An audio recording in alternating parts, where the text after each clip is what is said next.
All right, good morning, everybody. Like I said, I'm going to go and get started in the interest of preserving everybody's time. Got a good looking group of people here again today. As always, we will skip the extensive introductions on Zoom, but I definitely still see Collinsville Dispatch. I have Miss Jamie from Stoddard, Mark from Carbondale area. We got Stephanie from SCAD, got all of our Glennon people because we like to hang out. And then welcome, Miss Jan. Welcome to our meetings. Please feel free to hang on if you have any questions afterwards. But this is kind of a monthly that we do where we just get into some of the high level stars. Cool, thank you. Awesome. So I wanted to give out just some kudos here. Recent stuff that's been going on. First of all, we wanted to thank Flow Valley. They let us come up for a day of our star was very cooperative, and that film crew was awesome. So I made 90 minutes of shooting some film, but we were putting together a training video with them. So I just wanted to give a thanks to them. Shout out to Hazelwood Fire Department. This is actually an old kudos, but I didn't find out about it till much later. They did homebound COVID vaccines for some of their kids, their STARS kiddos who are stuck at home. And then they also reached out to me. They had some challenges that I'm sure other districts have as well. Not all 911 calls that come in Hazelwood actually go straight to Central County. Some go to PD first, which is a separate dispatching center. And they ran into the challenge of a STARS call went to their police department, and therefore it was a slow trigger for everybody to find out what was going on. And so what they kind of determined is going to work best for them is they just went to that PD dispatch and they're going to tag all their STARS addresses in their district. So I appreciate them finding a way to solve that problem. And then a shout out to SCAD who participated in Miss Haley's fun walk. Her parents are super awesome. I'm so impressed that they're still carrying on or still doing that fundraiser. And they messaged us later and just said they had a blast having the medics and the firefighters there. So thank you guys very much for going out and participating with that family. Also wanted to give a quick shout out to Dr. Laffey, Dr. Charney, Trisha Morella. You'll notice that I definitely left myself out of that group because I did absolutely next to no work for this. But they did obtain a significant grant that came in. And some of that is to go to STARS to improve with education and technology. I won't read you the hundreds of pages of fine print, but there's the distilled version of what we'll be kind of working on over the next couple of years. So huge kudos to them. That's a lot of hard work that goes into obtaining some of those grants. One thing I wanted to run over real quick just for my IT people and actually me as well, programmatically. Just a reminder that if you go up underneath the resources tab at the top, if you ever need to shoot us a message or you just have a question about something that's in the application, even most of you know how to get a hold of us, but just something you can share with your crews. Not all of them may directly have our contact info. There are two ways to contact us through there, and I'll separate them out. So on that landing page, first of all, if you're actually having a tech issue with the application, there's report an issue. And kind of the rule of thumb that Ms. Pam ran over with me, if it can wait to the next business day, just put something in text and type and it'll send us an email with it. If it's something that needs to be addressed right now, like no access to the application or something is not working appropriately in an emergency, she actually does have her phone number on there for you to contact. For things that are not IT, but are more just clinical issues or program issues, same thing. If you go to contact us on that resources landing page, you'll find it down at the very bottom. So contact us and you can do the same thing with me. So once again, if it's can be handled the next business day, just put something in. Or if it's something that needs to be addressed right now, you can call. That's my office phone number. But my office phone number, if you leave a voicemail, it immediately sends me an email and lets me know what's up. So if I'm out teaching or I'm out in the world somewhere, I will still know about your call pretty quickly. So I will get back to you as soon as I can.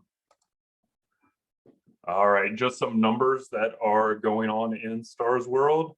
So we continue to see just kind of a good upward trend here across the summer of people logging in every month and using the database. My attendance award strongly in the front heading for their pizza party is Collinsville Dispatch. And so, but once again, just seeing good participation amongst a lot of our area and regional dispatch agencies. Really seeing a lot from some of my SP admins as well down here. So thank you guys for logging in and continuing to work on this. This is our current STARS update as of 10/1. And so you can see we added 23 kids in the month of September. We're continuing to see that growth start to take off.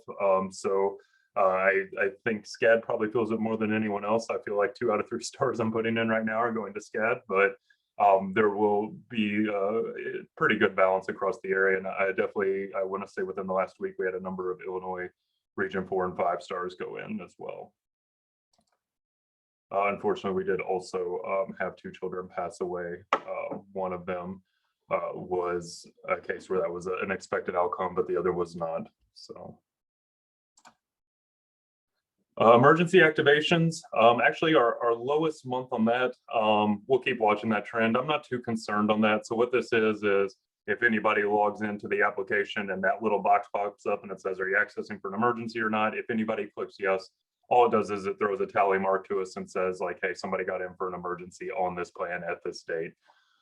So that can be accurate. Sometimes that can be inaccurate if people accidentally hit the wrong thing in training or whatever else they're doing.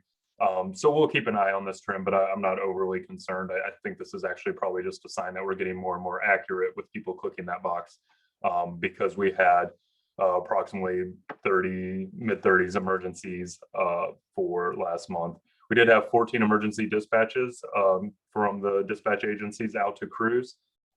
Continue to think that's probably the best way for crews to get information, albeit I love redundant systems. So if it comes from dispatch and people know how to look it up, that's probably the best world for me. But always happy to work with anybody as agency or their dispatch to try and see if we can't encourage adoption of that.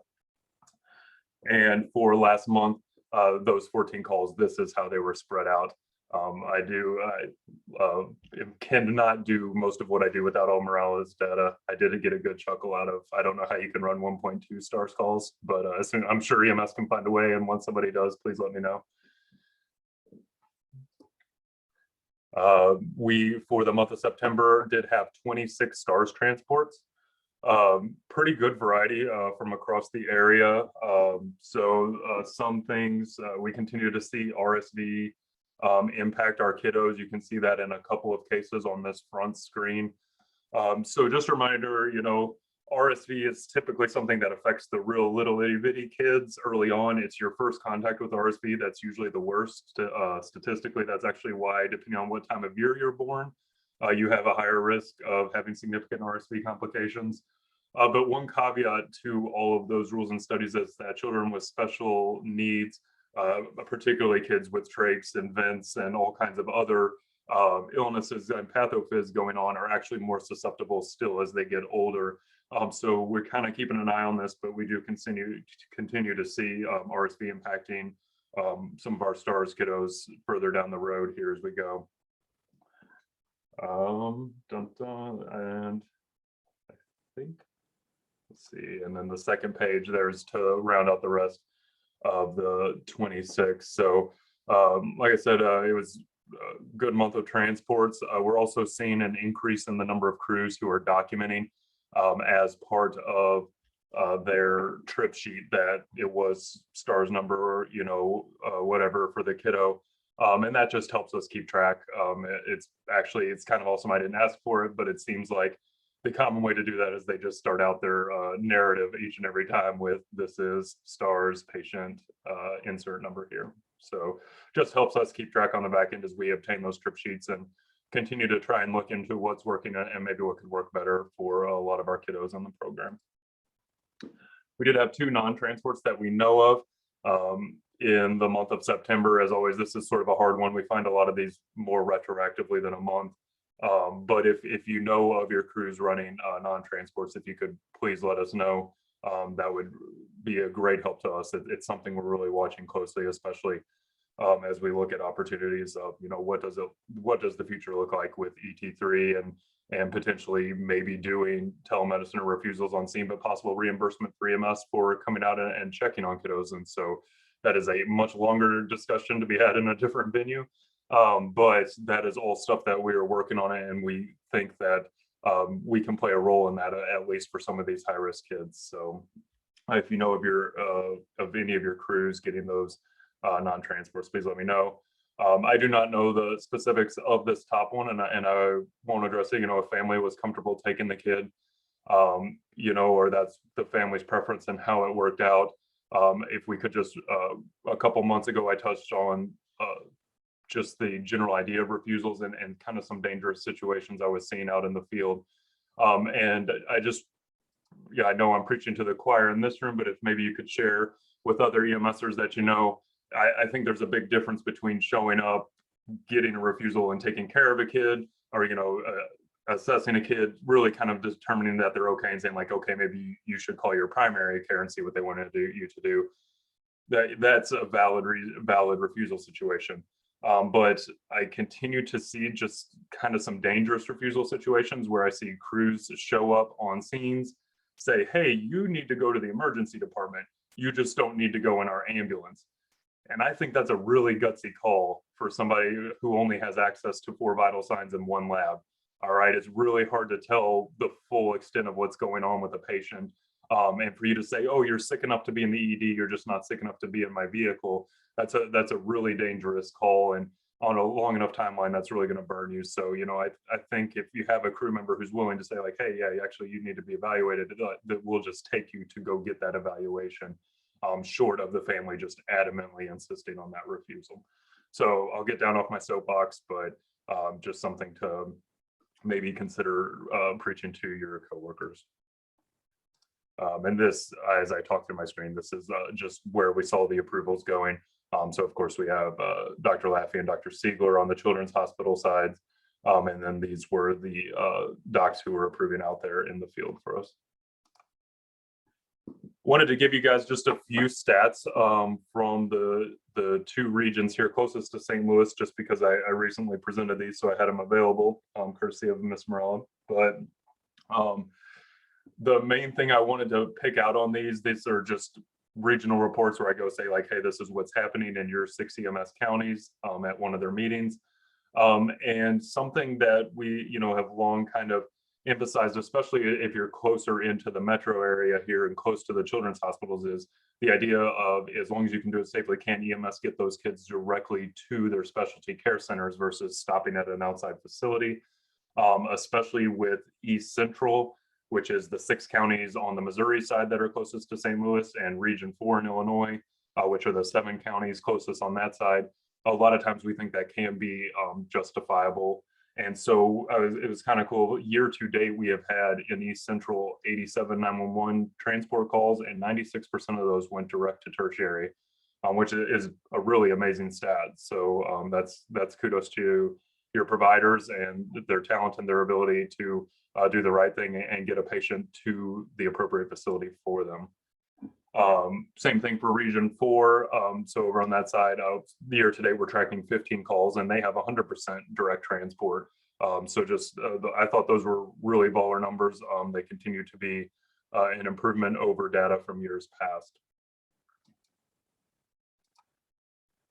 Wanted to throw this up for an upcoming training opportunity that we're doing. So next Wednesday, Trish will be presenting this. The flyer is a slight lie. I actually am going to be obligated elsewhere, but Trish will be doing STAR success stories for an hour on Terry's got a pediatric education live webinar series they've been doing. So anybody who kind of is interested and wants to go see just kind of some cases that we have and things that have gone well, please feel free to attend that. I'll let that hang for an extra few seconds for anybody who's grabbing the QR code.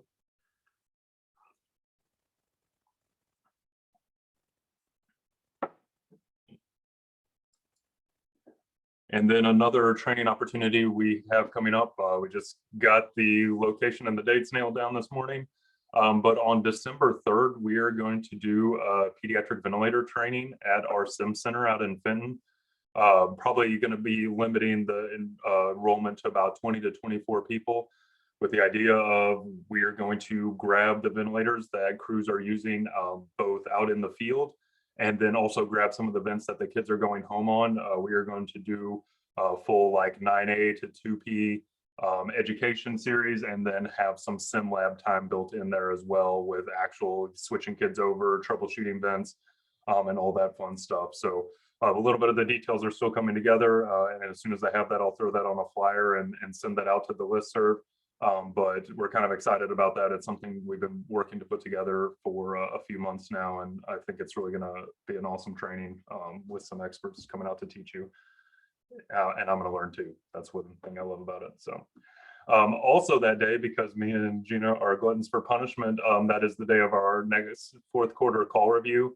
And so we had already scheduled it for the afternoon, but we may have to bump an hour back around this, but we will just hang over after the vent training, and we're going to do a live call review that afternoon as well, just to kind of finish out the year and talk about some really good STARS calls and maybe some that had some room for improvement to learn. All right, just the last thing on IT, and I'll leave that up as the final screen, but just for any agency or service who is struggling to put providers on and they're not receiving the 2 stars emails that they should get whenever you put them on, these are just the list of email addresses that you need to submit to your IT security just to have these whitelisted. I would say this has happened about 6 times now, but every time, every agency who's had a problem with this and they came in and had IT whitelist these, it has instantly solved the problem to this point in time. Sorry, and just looking over the chat. Yes, we will be awarding CEUs for that pediatric ventilator training. There will not be any prereqs for that. So thank you, Josh. Awesome. And I see a couple just to me. If you don't mind hanging on, Mr. Nick, I can get you an answer to that. Awesome. Were there any other questions, concerns, anything going right, anything going wrong out there at your agencies?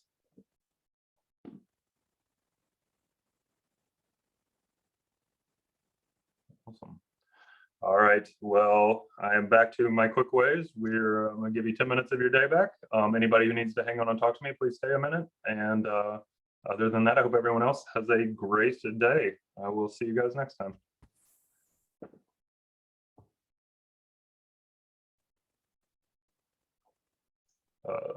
Thanks, Nick. Absolutely. Let's see. And is that Nick Demir? No, it was Million. That Oh, hi, Nick. Sorry. You're good, man.